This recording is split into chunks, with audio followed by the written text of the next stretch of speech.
엣지 있는 통독. 구약 63번째 이야기. 감사. 감사. 신앙의 진수. 감사를 달리 표현하면 영혼의 만족이 아닐까? 다 가졌고 다 이루었기 때문에 감사하는 것이 아니다. 감사는 고마움을 넘어 하나님의 하나님 되심을 인정하는 일이다. 감사의 조건을 하나님께 둘 때 우리는 언제나 항상 감사할 수 있다. 감사는 신앙의 진수이고 시금석이고 자양분이다. 시편 65편과 103편의 주제는 감사다.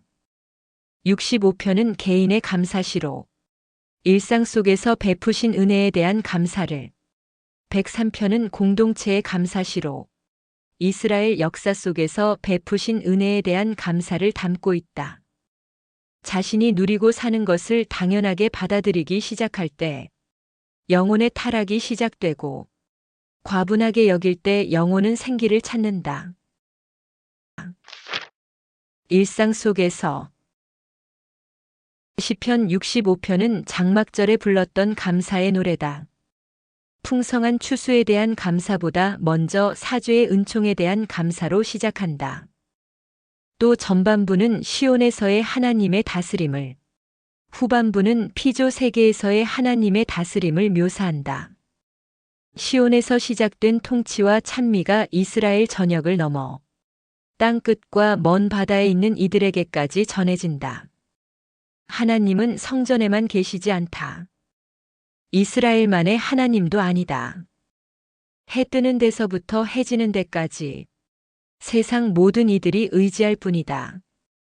시인은 사죄의 은총을 잊지 않았고 일상의 경이로움도 놓치지 않았다. 먼저 사죄를 통해 존재를 새롭게 하시는 하나님께 감사한다. 하나님은 죄에 승리할 때만 아니라 패배할 때 더욱 찾아야 할 뿐이다. 하지만 사죄는 사죄로만 끝나지 않고 사귐으로 이어진다. 주께 나아감이 은혜요. 주님과 함께함이 복이다. 그리고 하루와 한 해를 복되게 하신 하나님께 감사한다. 무채색처럼 보이는 일상 속에서 아침이 되고 저녁이 되는 것을 감탄의 대상이 되게 하신다. 그리고 만물을 풍요롭게 수고를 헛되지 않게 하시는 하나님께 감사한다. 그렇게 우리가 은혜로 산다는 것을 깨닫게 하신다. 감사에 눈을 뜬 삶이 복된 삶이다. 역사 속에서 시편 103편은 하나님의 모든 은택을 잊지 말라는 당부로 시작한다.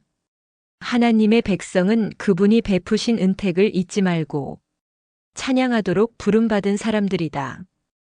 그 은택을 잊으면 하나님도 잊힌다.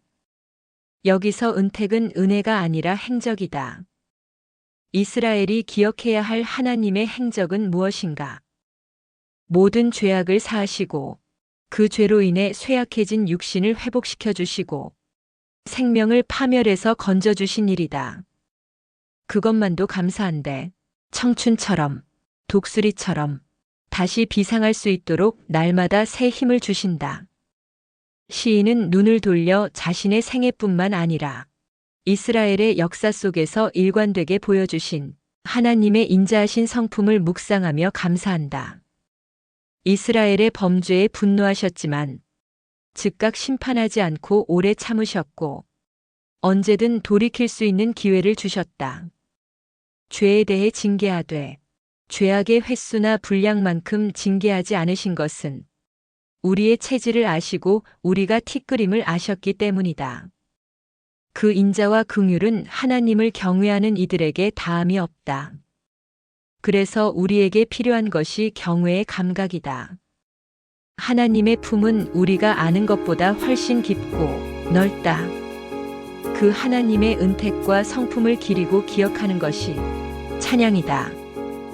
이것은 다윗에서 경외하는 자들로 그리고 하나님의 다스림 아래 있는 모든 곳에 적용된다.